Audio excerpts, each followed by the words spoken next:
I guess we're live now. And a pleasant hello and welcome in and welcome back. Oh, look at this. Look at it's Hollywood Hogan here. Introduce me properly. All right, it's Mr. Scott Beatty. By the way, this is what are we called? The Stuff Your Mom Threw Out podcast. We are on the 1252 Sports Entertainment Do you ever Network. notice how unprepared he is? I don't know. You can't see it unless you're looking at live video. Usually, you can't see that he's got papers spread out all across the counter here. And he's completely unprepared. David Schuster, the man who I'm going to introduce you. Go ahead. The man who knows nothing about nothing. Oh, yeah. Okay, that's right. And that's what this podcast is all about. Nothing. Anyway, a pleasant hello. I'm David Schuster. He's Scott Beatty. This is the podcast that we mix sports memorabilia along with some hijinks. And we're brought to you by The Village Inn Pizzeria in Skokie. Located at 8050 Lincoln Avenue in Skokie. Oh, yeah. Scott has to go because he forgot to lock up the shop. So I'm going to have to we're going to have to do this solo for a couple of seconds as Scott kicks somebody out of his store. Actually, I should turn the camera on here real quickly. Here, watch this. Scott's going to kick somebody out of his store here because he forgot to lock the door. Anyway, I'm David Schuster. He's Scott Beatty, and I will stall long enough for him to get back here. Yes, we're going to talk about sports memorabilia. And we are here at AU Sports in Morton Grove. The address is 6006 Dempster in Morton Grove. And we got some artifacts here. We're going to talk about sports and trivia. How dare someone try to walk in and give me money? It's outrageous. Speaking of money, give me my money. No, hey, folks. For drug deal. For services rendered. Don't let them fool you. Drug deal. I think you gypped me. No, you didn't. All right. Anyway, that was for something non-related to this podcast. But again, well, we're going to talk about sports memorabilia. Oh, we got some show and tell stuff. Even before we get to anything else, we got some really cool stuff we want to show you. Bring out Babe here. It's not Babe the pig from the movie. Bring out the real Babe. Show this piece of. This is cool. I'm going to have to tilt this down a little bit. Not really. All right. You'll lift it up. This is a Babe Ruth clock. See, Babe? Look what time it is. It's 7:14. You know what 7:14 is? No. Well, it is how many home runs he hit. Really? Yes. You think I would have known that? Actually, I was the one who said it. It could have been 314. You know what that stands for? How many home runs you hit? Well, listen, I wish I would have hit that many in any level of baseball. It's Quaaludes. 314. Anyway, we're digressing as we always do. Let's talk a little bit about sports memorabilia because that's where we usually start. Oh, good. I know more about that than I do about drugs.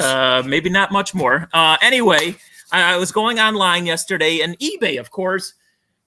Talk about eBay and sports memorabilia. Is that a good place? Is it a good barometer for? It's an indicator because no two people are going to sell the same thing for the same price. One person may be trying to sell it for $100. Another person may be trying to sell it for $500. Where's the price lay? It lays in how much someone's willing to pay for it.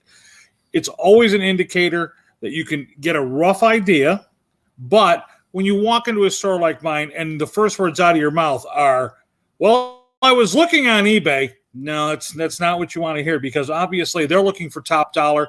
It gives you an indication what a collector is willing to pay for it, not necessarily a vendor like myself. Okay. So there's the difference is when you walk into a store like mine or any place across the country, you have to be able to know that person you're going to sell it to needs to make money on it as well. Okay. If you want to do all the work, then go on eBay. I encourage it. Okay. But on eBay, there's two ways of selling something. Is there not? You can do it for auction bids or you can put it like buy now. Yes, I'm talking with my hands. Or you could have like best offer. I was just trying to follow along. Follow the bouncing ball. Remember those little? No, I don't. Remember those? No, I'm not 100. No, I know your IQ's under 100. I know that. Anyway, you know what I'm talking about on eBay. You can either have auctions or whatever. Okay, just to speed the show up, sure. Okay, well then say what it is. Which the bouncing ball? No, how you can purchase something on eBay. Oh, you want or sell something on eBay? Trying to get me to make sense again. Yes, okay. No. I mean, yeah, there is the auction where you obviously just put it at a starting price, whatever you're willing to start at. I always encourage starting the bidding at a lower number because it gets people interested. Right. Even if they think they're not going to win it for $4. but at least it gets them bid, and then it'll start to go from there. If you start your bid on a $125 item at $90, chances are you're going to end it at $90. You might not even get an opening bid. Then there's the other way to do it is called a fixed price listing. I think most we'll just call them people who don't have a lot to sell.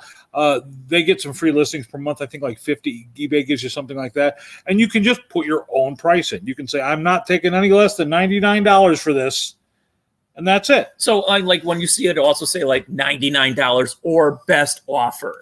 That means it can go one of two ways. I mean, you can either pay the $99. It can go one of 99 ways: $1, $2, $3. You had to take me literal, and so on. You just had to take me literal. Down the line, I'd rather take you to the city dump and leave you, but I don't have a lot of choices. Can you come up with better jokes than that?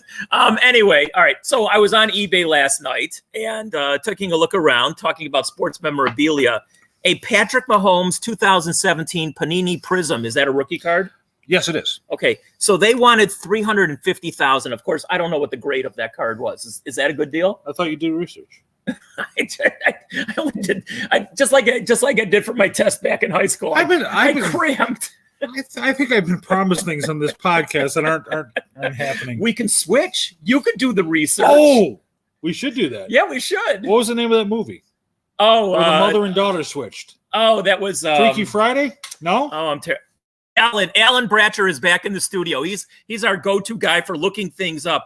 It was the girl who was married to Charlie Sheen. What's her name? She switched. Oh, where she was an adult and then she became a kid. There's been a lot of movies like that. There was a couple of remakes of it, though. I think maybe Jamie Lee Curtis was in one. Oh, anything with Jamie Lee Curtis, I can see. Are you going to tell me she's not hot? Back in the day. Oh, but she's like 75 now. I said back in the day, and she's not 75. I'll give you that. What's up? Okay, 4. Let's get back to Patrick Mahomes. Okay. Now he's hot. Is that a good price? $350,000 for a rookie card, pending on the grading? Well, I mean, that's all speculative, isn't it? Not everybody wants to put that kind of money into cards. Some people do it for fun. I think most people do it for fun. If you're speculating on investment, what you're doing is spending that kind of money on a card. Is you're hoping that whatever he does is Denise Richards. That's Jeff Dandyman, a loyal listener and viewer. I'm trying to wait. I don't know how this camera thing works. Thanks, Jeff.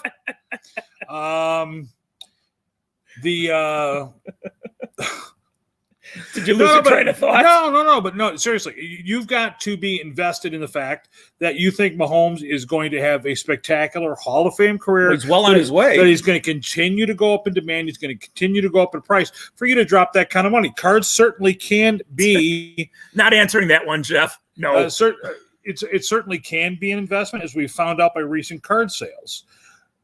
But the average person's not going to want to do that. Okay, well, what was a card you told me sold for $5.9 million? The highest card, was it today or yesterday? What was that card? Within the last couple of days, a 1 of 1. We've discussed what that is. Right. That is the only one in existence.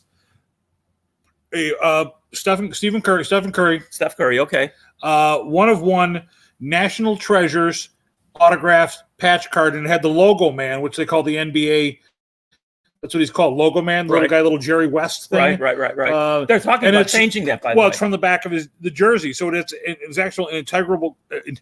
I can do this. Spell that. I can do this. No, you can't. ENTY. You're off by a mile. Did I spell anything? Anything. But anyway, it went in auction for $5.9 million. That's idiotic. Wait. Here's the kicker. There's a kicker? We've talked about card grading, and the people watching might know about card grading. It was an 8. It was only an 8? It was an 8. Well, it's a 1 of 1, so there's no chance of getting a better one. But it was an 8, and it got $5.9 million. How can it only be an 8? There's only one. Who got it? Some company, and I'm not even going to give them a plug here without getting some money out of them. You know how that works. Right.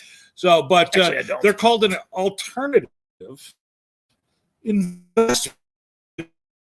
What F is that? Which means they invest in things that just not stocks or bonds or housing or whatever. This happens to be sports cards. Okay. And for some reason, they think they can spend $5.9 million on a card and reap a profit. I'm telling you, if for some reason I came across $5.9 million and somebody said, well, you can make a profit, you can sell that in a year for 6.2. I'm like, I'm not waiting a year to make 300 grand. No, I better be doubling that in a year. Right.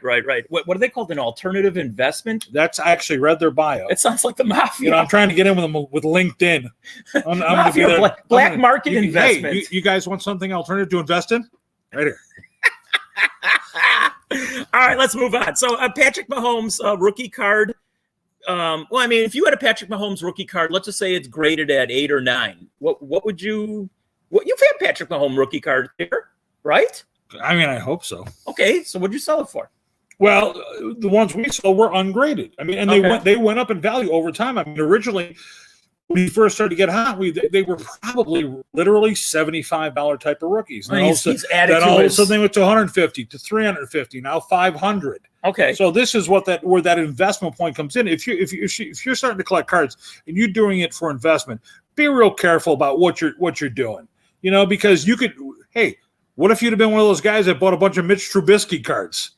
Then what? Now you're dead. You know, he got married. Actually, I know it. Did you hear? She's pretty good looking. From what I heard, there was no receptions. We should have some sound. Mitch blows. Sports Court says Mitch blows. You're right. All right. So elsewhere on eBay last night, we're gonna delve all over the place. We're getting the sports stuff out of the way here quickly. There was a Lou Alcindor rookie card. You've had 3 here in the sport. Yeah, strangely enough,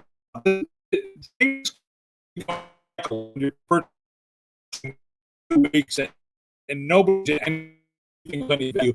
And then all of a sudden, we bought 3 Lou Alcindor rookie in 2 hours. And those are rare, right? I don't know if I would say they were rare, but they are rarer to find in really, really nice shape. Okay. Well, this one on eBay, again, was supposedly graded at a 9.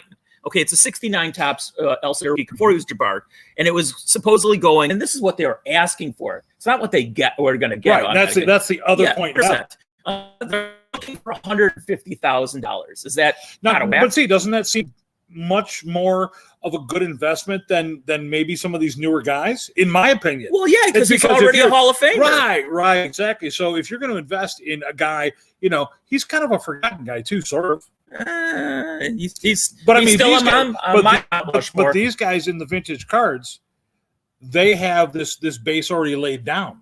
You're never going to lose money on them like you would if you start putting money in tomorrow. Hey, another guy.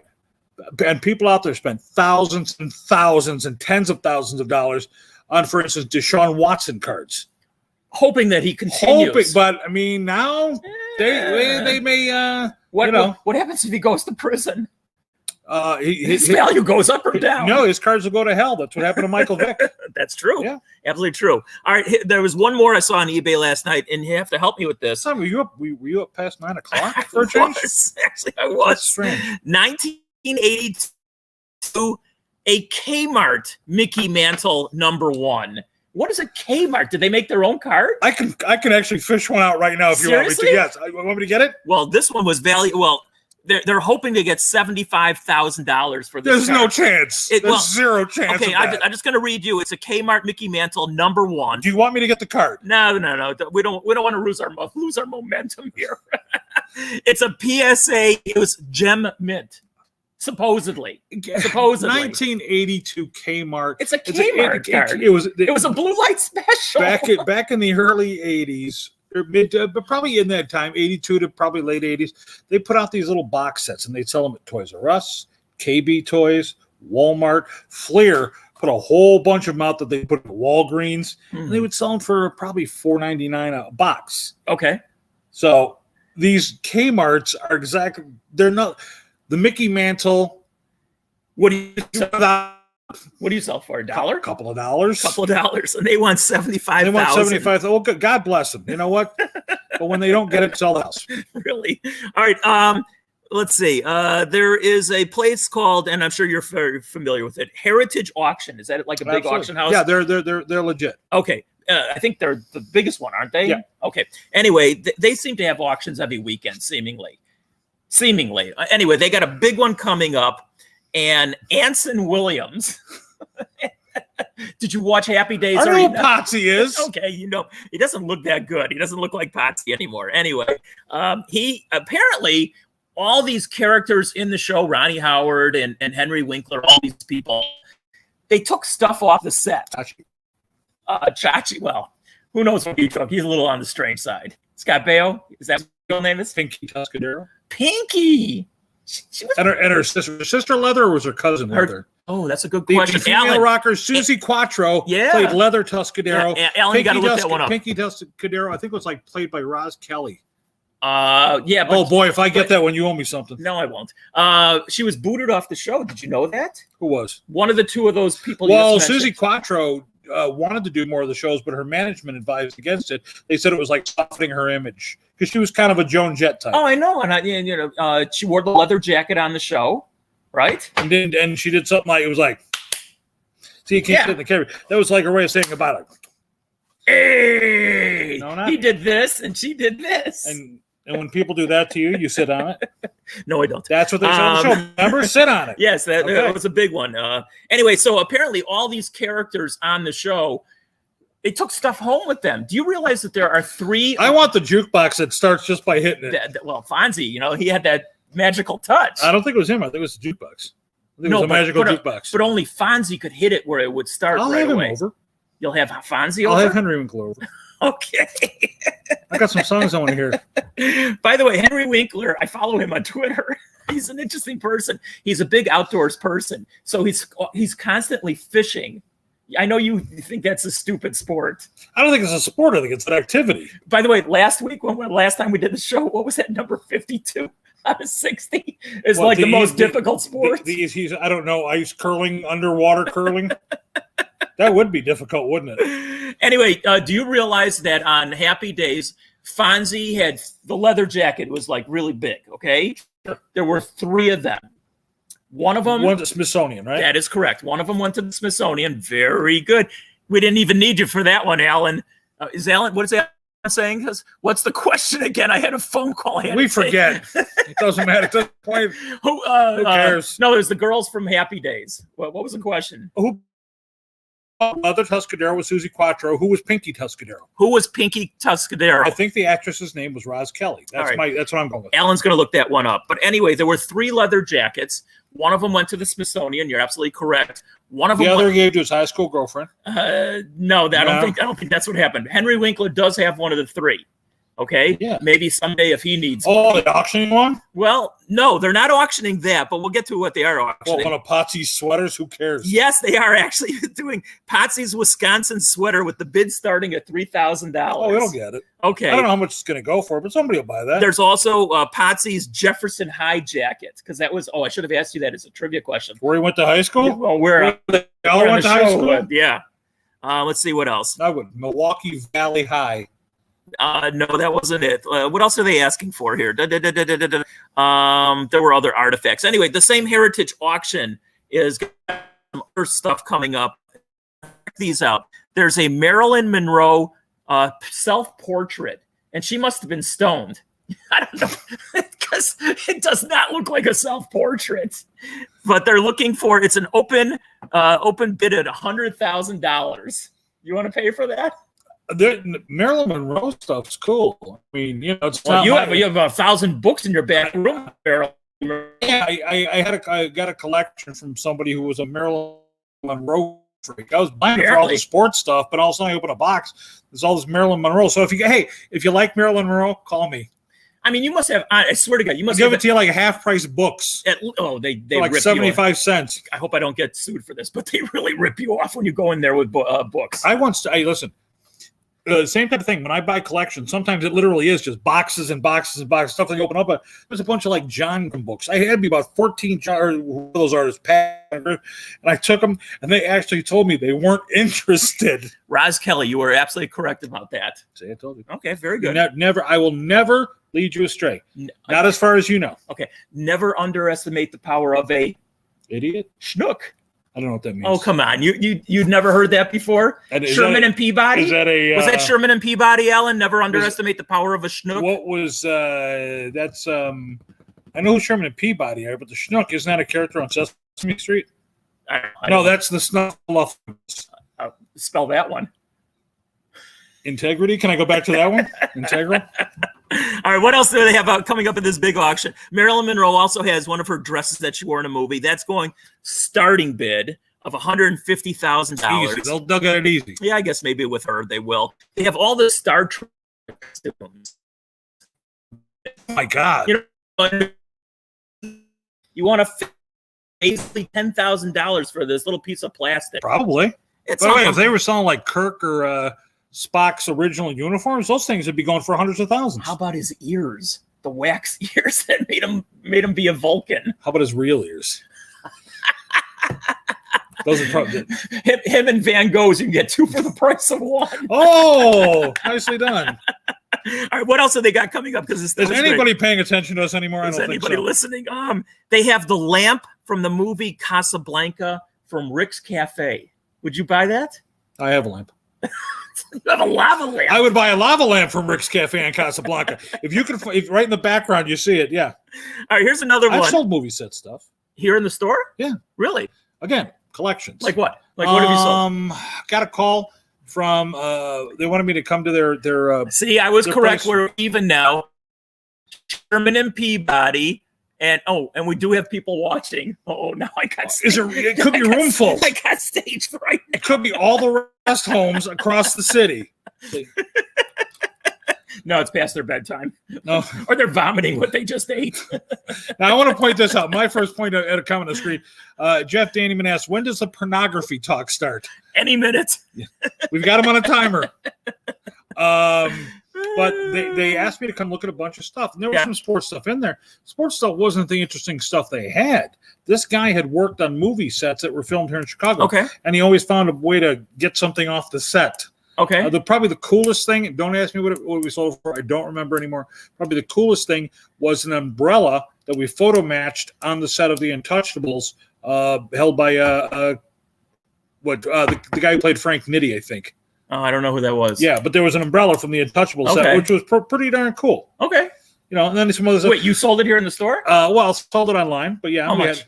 Like I said, don't ask me. I don't remember. I'd rather have the Penguins umbrella. We also had this is really silly, but I sold it. An ashtray from the set of Stir of Echoes starring Kevin Bacon. Wow. Okay. It was just like sitting on the table. So we had to photo match that stuff, which is cool. We had some fun with it. Did I ever tell you the story? Because I've been to the White House on a few occasions with the sports teams. But it's no big deal. With the sports teams, when they've won, they went to the White House, and I was lucky enough to go there. And there was an ashtray sitting there. We were in the East Room or the Lincoln Room. I forget which one. And I was so tempted, and I was reaching out to, and all of a sudden, I could have sworn there was like one of those red lights on my hands. I was actually hoping to turn you in, so...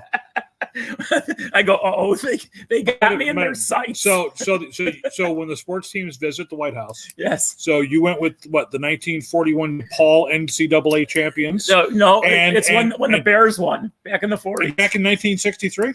No, in the 40s. I was giving you credit. Okay, it was in the 40s. Yeah, I went with Papa Bear. All right, what else are they selling here? Oh, here's a good one that Heritage House has up for auction. Charlie Chaplin had a holiday card that he sent to Groucho Marx. Which, that's pretty cool. Oh, come on. I said it's cool. Okay. They want $10,000 for that. Is it signed by Chaplin? I guess it is. Yeah, it's like Happy Holidays or something. I don't know. You know? How do you know they got along? How do you know that it wasn't a nasty message? Even better. Then now we pay more for it. Yes, then I would really pay for it. He's learning. Okay. All right. Let's see. All right. So that's from them. Comic books. And you're a big Harley Quinn person, aren't you? No. No? Is she a character? Is she a Marvel? No, Marvel. Marvel Wynn? Oh my God. Marvel, I know. Please. I do that just to get a rise out of you. Was she a Marvel character? No, she's one of Batman's villains. That's right. She's played by the very cute Margot Robbie. Oh, she is hot. And she plays it very well in the DC universe, and it's one of the only characters in the DC universe that is played well on screen currently. Okay, so you're absolutely correct. She does come from the Batman world, the DC comic book world, and her first appearance was in what year was it? 1983, at least in the comic books. Okay, and it was Batman number 12 or whatever the hell that is. So I found that. Well, that Batman number 12 comes after Batman number 11. And you did very well in your math classes in third grade. Oh, you said you didn't know where it came from. All right, here's another one. Neil Schon is Neil Schon, the guitar player. Yes, the guitar player from Journey. Yes. Oh, yes. Very good. He's auctioning off 112 of his guitars. 112 of his guitars. I didn't even have 2 when I played. Jesus Christ. Anyway, the one where he uses on his "Don't Stop Believing," famous, their most famous song. Yes. Yeah. Okay. It's a black 77 Gibson Les Paul or Les Paul Deluxe. I don't know. Les Paul? Oh, my God. I don't know. Oh, it's Les Paul, the innovator of the electric guitar. Maybe he was French on this day. It was Les Paul. Oh, my God. Anyway, so they're looking for $40,000 to start on that. It's worth 112 guitars at $40,000. No. Just not 112, just that one particular one. The one that I use for Stop Believe. You're asking me if it's worth $4,000? How much you. do you like that song? I don't like that song. Okay. Actually, I'm so sick of it. But I do think that certain musical instruments and stuff are really cool. In fact, I just went to Nashville last weekend, right? And they have the Musicians Hall of Fame, which is there. Are we still only at 11 people, Alan? No, now we're at 4. Guaranteed after all this bullshit. I just want to know if our horizons are expanding. We are here to destroy the podcast world. And we're doing a good job of it. All right. So the Hall of Fame is not like there's the Country Music Hall of Fame. They're completely different. Right. Or, the Rock and Roll Hall of Fame in Cleveland. No, this is the Musicians Hall of Fame. They really concentrate on the instruments.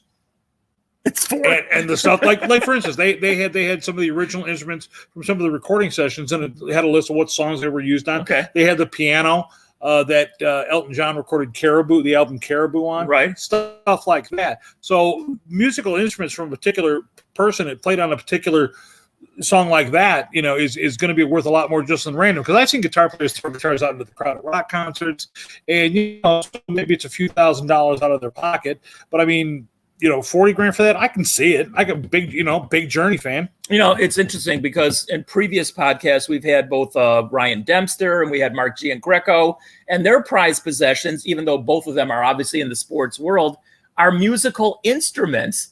I guess autographed by certain people. Didn't one of them have I can't remember. What did they? Was it Dempster or was it Giangreco? Dempster had something. I had a guitar signed by the members of Metallica. Okay. Now that's a big deal. Pretty cool. They're a rock and roll band. Got me on that one. Rock and roll. Okay. I know you like the old swing bands, but Tommy Dorsey and Glenn Miller for sure. You talk about a leather jacket before. I know you were talking about a leather jacket. I was just listening to you. Well, yeah, but you brought up somebody's leather jacket. Anyway, John Travolta's leather jacket in the movie Saturday Night Fever. Didn't he? Well, what? In the movie Saturday Night Fever, what about Grease? That would have been. Well, which one do you think would be worth more? It's a good question. Probably the one in Grease, I'm guessing, because that movie did better. Well, actually, did it? Or I don't know. They're both pretty big. Okay, I watched Saturday Night Fever. I had never watched the full Saturday Night Fever, and I finally watched it a little while ago. Kind of a depressing film. Well, he's a prick in that movie, but he comes to find himself in the end. Does he? I don't remember. I might have been drinking. Watch it again. Anyway, so his leather jacket that he uses, he went out one night and he went dancing or whatever. That's the whole plot. Oh, you just ruined this. You ruined Saturday Night Fever. That is the whole. Hasn't seen it. He goes out and he dances. He's a real jerk in this movie. Anyway, and Donna Pescow, she's in there. Who's the other girl that he ended up dancing with? Do you remember? Was it Alan? Cloris Leachman? No, it wasn't Cloris Leachman. Alan will look that up. She's kind of my stand-in guess because one of these days I'm going to be right. One of these days you're going to ask me a question and I'm going to say Cloris Leachman and it's going to be correct. If I ask you something from the Mary Tyler Moore show, yeah, it'll probably be correct. Absolutely. What show is that? Mary Tyler Moore. All right. So his leather jacket from Saturday Night Fever, and they're also looking for $40,000 as an opening bid on that. That's an easy sale. Okay. But again, that's opening bid. But what? Look at this. $200,000 for the one in Greece and 1.6 for. You squint when you read. I can't help it. My glasses are terrible. No, I was going to say that's the stuff that's going to go up depending on the collector. The original Saturday Night Fever, the white suit that he does Right. the the thing in. You want me to do that again? Yes. He does the thing in. Gene Siskel.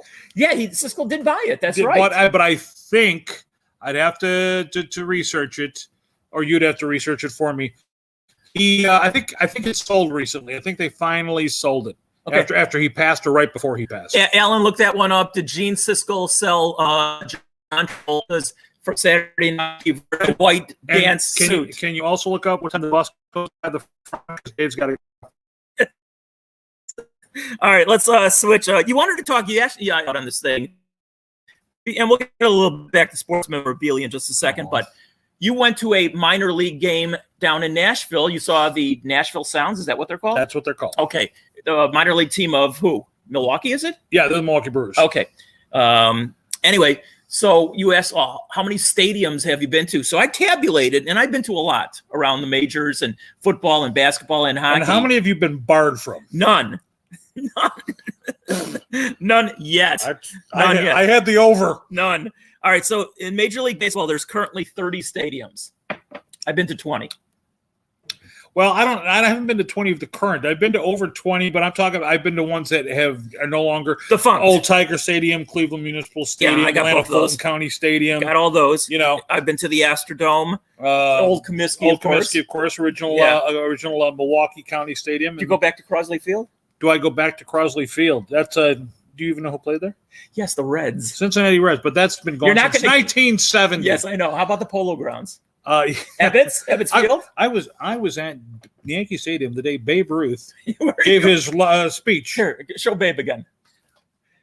The day Babe Ruth gave his speech. You could have this clock, by the way. It is for sale. It's actually really cool. It's pewter and bronze. It's on one side it says seasonal home run record, lifetime home run record, and it's actually one of only about 1,500 made. It came out in 1948. It was after he had passed. It was given out as a premium for customers of this business. It's and the shape is effing phenomenal. Yeah, really. I mean, if you want me to, I'll clean it up even more so, tarnish it or whatever you call it. Yeah, don't touch it. Okay, I won't touch it. What would you rather have? Would you rather have that clock, or would you rather have the lamp in Rick's Cafe from Casablanca? If it was a lava lamp, I'd take the lava lamp. Show the other show and tell thing that you pulled out here. Oh yeah, just for fun. Recently, we're based here in Chicago. If you're watching from anywhere outside of the Illinois Chicago area, we decided that lately the Cubs have been having a rough go of it. Correct? Yeah, Cubs lost 11 in a row. They won last night, but we thought if they would all just get on board with a nutritious meal brought to you by Rossi's Crunch. Ross Crunch, Grandpa Rossi Crunch. The only thing you need to make your day. Yeah. So if we can get the guys on board, we can all come by for some Rossi Crunch. I got a feeling what's ever in this box is stale in more ways than one. Like the Cubs offense. Someone's asking me if I've ever been to Candlestick. Yes, I've been to Candlestick for both football and basketball. Football and baseball. Ask him what else he's done with candlesticks. That's for another show? Yeah, that's for another show and a different topic. We haven't gotten into that yet. Anyway, so I've been to 20 of the 30 major league ballparks. I've been to 26 of the 30 NFL stadiums. Really? Current one, yeah. Oh, my goodness. Well, I used to travel with the Bears a lot. Did they know you were there? Yeah, they knew we were there. You weren't a stowaway? My favorite one, well, actually, I have two favorite ones. I mean, football stadium? Yeah. I mean, Dallas is unbelievable. I mean, that's 100,000 people in Well, they've improved it since then. When was I there? About 5-6 years ago. I can't remember. Okay, no, that would have been the new one. Okay. Green Bay, as much as people hate Green Bay, actually Lambeau Field is pretty cool. There's just such a Green Bay. I know nothing about Green Bay. I got to be honest. Well, how did they wind up in Green Bay? I don't know. Why aren't they in Milwaukee? Well, actually, they used to play games in Milwaukee. That's because Green Bay just had a bunch of just open fields. No, I mean, Lambeau Field's been there for a long time, but they used to play like at least 4 of their games during the season. They used to play, or half their home games, they used to play in Milwaukee. Bart Starr would get in the huddle, and you go, okay, listen, go long, hook in at the cow, and I'll hit you on the stride. There really is nothing in Green Bay. I mean, you know where else there's nothing? Where? My my nephew was graduating high school, and we went and saw his football homecoming game, the senior homecoming game, in just outside of Sioux Falls, South Dakota. If you drive from Chicago to Sioux Falls, South Dakota, you will see nothing for 9 hours. Oh, speaking just of, that's a public service announcement. Okay. Speaking of seeing nothing, probably I don't know how long it's going to take me to get there. 3.5 hours. I am going to the Field of Dream games. It's the White Sox and the Yankees. It was postponed from last year. This is where they had the movie Field of Dreams, and they built a temporary stadium right there. And they came. So the movie, and I will be going. If they build it, you would come. Actually, you know what? He's talking about the center field. This is a question here. What do I think about the gimmicky things in the ballparks? Yeah, there was the hill in Houston's. It was called Enron Stadium or Environ Stadium, Field, or whatever it was. Anyway, that was very dangerous, to be honest with you. I could have swore I saw maybe Jim Edmonds go running up that hill and catch a ball diving towards backwards. Yeah. I mean, it's very, very dangerous. I never saw any problems. I was there for the games for when the White Sox won back in 2005, and I was for some Cub games over the years. I like the choo-choo train though. That is nice. Pretty cool. That is pretty cool. And as far as gimmicky things at the ballpark, I used to love when they released the live tiger at Tiger Stadium. I don't recall that. The old Tiger Stadium? And maybe I just dreamed it. Okay. The worst baseball stadium I've been to, the worst football stadium is, it's not ironically, it is one and the same. It's out in Oakland. The Oakland Alameda County Stadium. Horrendous. Well, I will say I have not been to enough football stadiums. No 26 of 30. I did like Arrowhead very, very much as far as football goes, but I can tell you the worst baseball stadium I ever went to, which is Olympic Stadium in Montreal. Oh, see, I never went to that one. That's now defunct. Obviously. That was like playing in an underground garage. The sound just went nowhere. It was dull. The lighting was dull. The concourse. They had things in the concourse. I'm not joking when I tell you there was a counter selling makeup at the ballpark, and then of course all the signs were in some moon man language. Okay. Somebody told me it was French. Do you? It probably was. It was. Do you remember the ballpark before they moved into Olympic Stadium? Jerry Park. That is correct. Yeah, Jerry Park. Wasn't Jerry Park just like almost like a Chicago district park? Wasn't it just a fence out in right field? It was. And if you hit the ball, it might go into traffic. Do you remember there was a specific play, and I even remember the hitter. It was the Cubs playing there. Jerry Morales hit. Was he in the outfield or did he hit the ball? One or the other. Anyway, the ball went under the fence. They didn't have replays, obviously, back in the day. It went under the fence because it was so torn up the ground there, and the umpires ruled it a home run. But in reality, the ball went under the fence. It rolled under. No, well, it sort of like landed right there at the base of the fence, and it was like a chain fence. I'm not sure what year they were in Jerry Park till. Late 60s. 70. Early 70s? I want to say because Olympic Stadium was built before the Olympics, so 76. Okay, so see, folks, it's informative as well as stupid. All right, what else we got here? I can't read it. Tell me what's Alan saying. Alan said it was Marquette Stadium where the Packers played in Milwaukee. So they played indoor at the basketball arena? Is that what we're... No, they played at the old, whatchamacallit? County Stadium? Yeah, they played at County Stadium. I don't know about that because the Brewers didn't even exist until 1970. Could have sworn it was County Stadium. Well, you'd be wrong. Okay, whatever. It's not the first time. Anyway, here, let's go back to sports for a second. Here's a Mickey Mantle, Willie Mays, Duke Snyder ball. Pretty low for $551. Can I tell you why? Probably in shitty shape. Well, condition could have something to do with it, but it's also the fact that all three of those guys were pretty generous signers. Oh, they all signed? $551 is probably, I'd have to see it. It sounds a little bit low because you can buy a nice clean Mantle ball in that $400 or $500 range. Mays, maybe a little bit less. And Snyder is considered less. It's a funny thing. He's a Hall of Famer. And he's the bum of the bunch. It's like a friend of mine and I were talking about the National League All-Star team and going back to all the years. And back in the 60s and early 70s, the All-Star outfield would always be like they would vote him in. It was always Hank Aaron, Clemente, Willie Mays, and Roberto Clemente. Right. And Roberto Clemente was the worst player in the outfield. But as far as the 551, So all these guys added up could be, if you bought a Mantle and a Mays and a Snyder, you could buy all 3 separate balls for $1,000. If you wanted all 3 New York guys in the same ball, I think that's not a bad price as long as the condition's good. Yeah, they didn't show a picture of it, unfortunately, so I couldn't tell you that. But wait, they're trying to sell something without a picture of it, folks. I have a Testarossa, a Ferrari Testarossa in my garage. No engine. No. I don't have any pictures of it. No tires. First one at 600,000 gets it. All right, tell me if you would bid on this. The same auction house, and I think if I would bid on it. Yeah, Okay, this is I think Hunt auction house. I guess it's not as big as Heritage. They have. Tell me if you'd go after this one. They have a Dalai Lama autograph book. Do you want a Dalai Lama? Actually, there was a title of the book. It was so out there. I don't even remember writing it down. I mean, no, that's not something I would bid on. But if they had a Dolly Parton book autographed by a llama, I'm in. If it's just Dolly Parton, period. Hey, that's another thing I did in Nashville. You saw Dolly Parton? There was a rooftop bar called the White Limousine. Free plug. The rooftop bar is all pink and white, and it's got a big mesh sculpture of Dolly Parton, and a lot of girls wearing next to nothing. Big is the operative word. Yeah, in many ways. Really, 4th of July weekend in Nashville.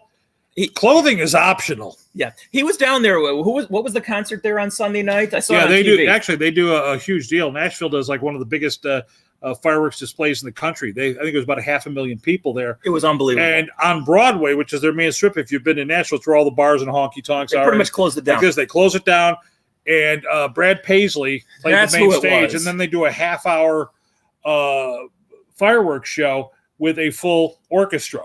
Okay. And I was at the Nashville Sounds game, and what the Sounds allowed you to do was stay in the park and watch it from there because it's only a couple of miles away. So it's pretty spectacular. Pretty cool. What, the game started at like 6 o'clock or something? Game started at 6:15. Yep. Okay. They were good to go. And Nashville, Hunter Green, who was the former #1 draft pick of the Cincinnati Reds. He's only 21 years old now. They drafted him right out of his tattooed. They got the shit kicked out of him. All right. One last thing we're going to do before we get out of here. We talked about, or you asked me to look up cartoons. Okay. I'm always on the cartoon. Okay. So TV Guide did a top 10 cartoon list. I love lists. Okay. If I tell you, do you want to agree or disagree? Yeah, let's go that angle. Do you want me to go from 10 top 10? Yeah, go from 10. And what am I saying? If it's a top 10? I'm just going to tell you, I'm going to go from 10 to 1. You tell me if you agree. Okay. How's that? Okay. All right. Number 10 on the list was South Park. I didn't watch most of these. I'll be honest with you. I put it in the top 10 culturally. I'm not sure it deserves to be in with cartoons necessarily. It is just kind of it's South Park. Yeah. Okay, my kids watch this, and the next one also, they watch both of them all the time. Matter of fact, I've hardly watched any of these, come to think of them, unless they go way back in time. Want to say something about that? No, I was going to say something about you're normally watching pornography. Hey! He went first today. All right, the number 9, Family Guy. Love it. Love Family Guy. Okay. That is that's adult humor, right? Yeah, in its prime, it was one of the best shows going, period. All right, number 8. What is it? SpongeBob SquarePants? Here's the thing. I've never watched a single episode. Me neither. But I know a lot of people are into it. Really? Okay. Yeah. Number 7, and I don't even remember this being a cartoon, but I guess it was because we talked about it earlier, Batman. Animated Batman. I watched a little bit of it. I'm not really a fan of the animation style, but, I don't know what the judging on. It's pretty cool, though. I've actually got one at home I haven't watched yet. Okay. Like anybody cares. Go ahead. This next one would be high on my list. Rocky Bullwinkle. Oh, Rocky and Bullwinkle. That's adult humor. Hey, wait. Okay. Usually have some trivia for me sometimes. Okay. I've got trivia for you. Okay, what do you got? What town did they live in? Oh, something Falls. Oh, no. Or what's a motto you? Oh, it was something Falls. Frostbite Falls. Lived in Frostbite Falls. And, of course, Bullwinkle went to college. What's the matter you? There you go. Okay. A little dyslexic. Watch really Mr. out of my hat. All right, the next one they have on the list, I guess what would this be? We're down to number 5 now. Scooby-Doo. Never watched 1 minute of that. Scooby-Doo, same plot, every single show. But still, I probably watched the entire run when I was a kid. I would have said Scooby would have been in my top 10. All right. Number 4, going back. I don't think they update these anymore, but you tell me if they have. Peanuts. See, I'm going to disqualify Peanuts because it was a special couple times. The Great Pumpkin, Charlie Brown. You're a big fucking loser, Charlie Brown. Right. that stuff. Okay. Well, they have it. It's here's the wait. It's TV Guide's list. Listen, wait. Then I have some more that are not on the list. The Great Pumpkin, Charlie Brown, right? Uh-huh. They're all going around trick or treating. First of all, remember he had the ghost outfit, but it had a bunch of holes because he couldn't cut holes in it because he's a big effing loser. Right. Now they would go to the houses, and the kids would get, I got a candy bar, I got an apple. Charlie Brown got a rock. That's right. From all the parents in the neighborhood. All the parents thought Charlie Brown was a loser and gave him rocks. And it wasn't crack cocaine rock, was it? Well, that'd be worth something. All right, number 3, and this would be like almost number 1 on my list. Looney Tunes, meaning Bugs. Well, yeah, again, that's very all-encompassing. The Bugs Bunny is the king. Right. He is the greatest cartoon character of all time. I actually have a small Bugs Bunny collection. I'll admit to that. I've got some figures, some pictures, some stuff. I like Bugs. You got people coming in here that are basically characters from Bugs Bunny. Number 2 also would be way high on my list, the Flintstones. But I don't know how many seasons of Flintstones ran, of course.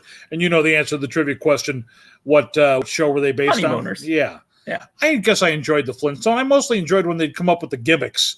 The bird that played the record player and the elephant who washed dishes. Okay, but what was the character that was that little Gazoo? That's Gazoo. that's when it jumped the shark. Oh, I thought it was going back cool. to a Happy Days reference. All right, that's correct. All right, number 1 on the list. Agree or disagree? Simpsons. I never watched it. I didn't even look. The Simpsons. It is the Simpsons from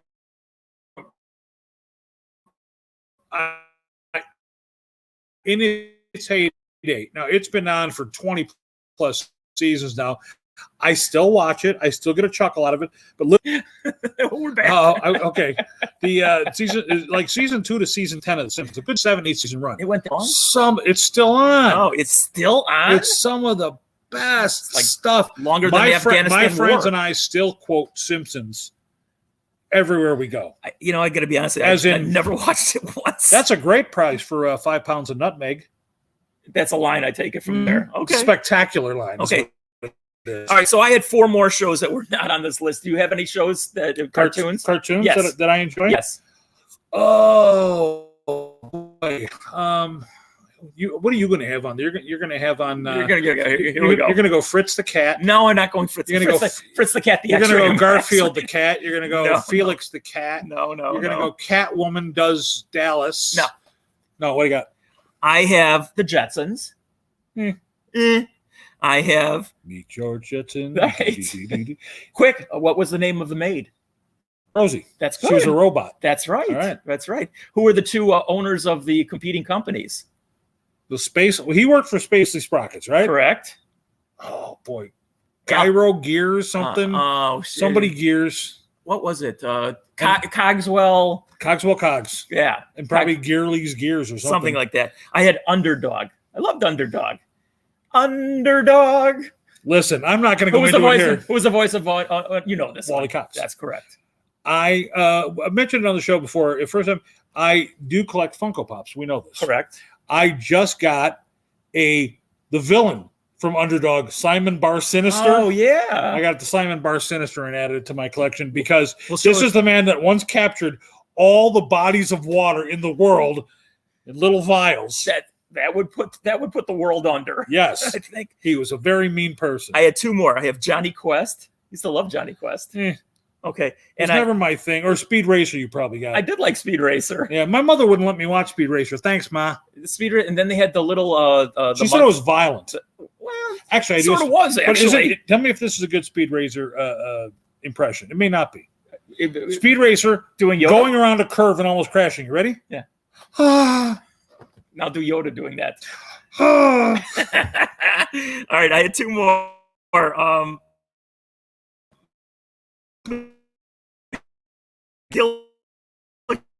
Gorilla. Oh, I love Magilla Gorilla. I don't know how they got away with selling a gorilla at a pet store, but in the window, there's a gorilla in the window. And what was hippopotamus and this hippo Hurricane Howler. Okay, here's the real trivia question. What was his sidekick? So. That's right. All right. Don't mess with me and Peter Potamus. In fact, that era of cartoons, that like the 70s early stuff that you'd watch on the morning programs. You know, the Looney Tunes and the Daffy Tunes and the the Hanna-Barbera and all that, Yogi Bear and so on and so forth. I loved the Wacky Racers. I don't remember that. It was they were racing. They were in cars, and all the cars had different advantages. It was Penelope Pitstop and Peter Perfect. Okay. Now I do remember. And the Anthill Mob. And I like that one a lot. What was the one that sort of took off on F Troop? That was the animated thing. Oh, and they had the Indians. Klondike Cat. Was that I want to say that's the title. And they had the guys that were part of the cavalry, and then they had I think Klondike Cat. I want to say but what was that one? Is that one the little mouse with his savoir faire is everywhere? No, actually, that's a different one. They had the Indians. One of them was called Crazy something or other. Well, that's insulting. I'm sorry. It was the name. Alan, look. What's Alan the Jetsons was canceled because what does it say? Read it. Help me read that. Yeah, it was because people said watching on a black and white TV, they missed out on the vibrant world Hanna-Barbera had created. The immersive world of the Jetsons looked far more flat and unengaging in black and white. So your mind was being expanded by watching the Jetsons early in life. Alan, did you paraphrase that or did you copy that? I'll bet you copied that directly. Oh, give the man some credit. From Wikipedia. Alan is our fact checker back in the studio, and he's far brighter than either of us. Yeah, well, that's for sure. All right, I want to go back to a couple of things. Back to the Heritage auction. I forgot about this one. Evel Knievel's motorcycle. It was called the Stratocycle. It was from 1977. I guess he was part of a movie. Yeah, you know what? Yes, he was, and I wouldn't have remembered that if you didn't just say it. Okay, they want it. It's like very patriotic, red, white, and blue. Blah blah blah. He always was. Was he? My brother. Do you remember on? I mean, I don't know. Are you old enough to remember ABC Wide World of Sports when he would jump over cars and whatever? Yeah, I think that ran well into the 80s. We're good. Okay, I just want to make sure. My brother, though, he loved, from a young age, he loved, the Hot Wheels and cars and stuff. And then from there, Evel Knievel was kind of part of his thing. And he had an Evel Knievel, like a 12-inch doll with a motorcycle, and you'd rev it up. And then he'd jump over shit. Okay, and then he jumped over shit in real life and broke a lot of bones. A lot of bones. Okay, do you remember when he went over? I want to say there was a movie too. There was a movie. I don't remember what it was, but he, the one where he was almost like in a rocket ship, almost sort of a half motorcycle, half rocket ship. Was that the jump over Snake Canyon? Snake Canyon. That was a big deal. It was not one of the first pay-per-views. No, it was on TV or something. It was just on regular TV. I think you had to pay to see it live when they showed it on My World of Sports the week after. No. Something like that. No, I'm pretty sure it was on free TV, Alan. You can look on that one, and if you don't get back to us today, we'll get back to us in the next episode. We'll get into episode. a fist fight over it later.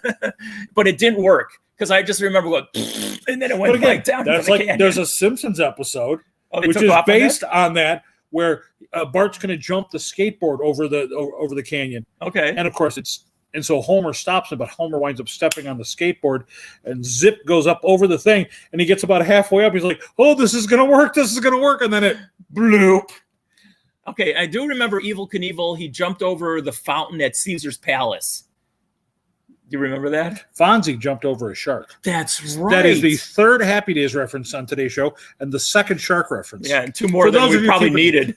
For those of you keeping track at home, you need hobby. You do. All right. By the way, once again, the name of this podcast, as we come to the end here, thank God, it's Stuff Your Mom Threw Out. And the reason we do this is because people, unfortunately, like myself, had all these cards. When I was a kid, yes. I had all the cards. We've been over the fact that your mother didn't love you. Yeah, probably so. Read this, by the way. It is Shark Week, by the way. That is absolutely correct on TV. What is Alan saying here? If you want to squint or you want me to read it? Yeah, please read it. It says the first major pay-per-view was September 16th, 1981. Sugar Ray Leonard and Tommy Hearns for the welterweight championship. And I saw that match.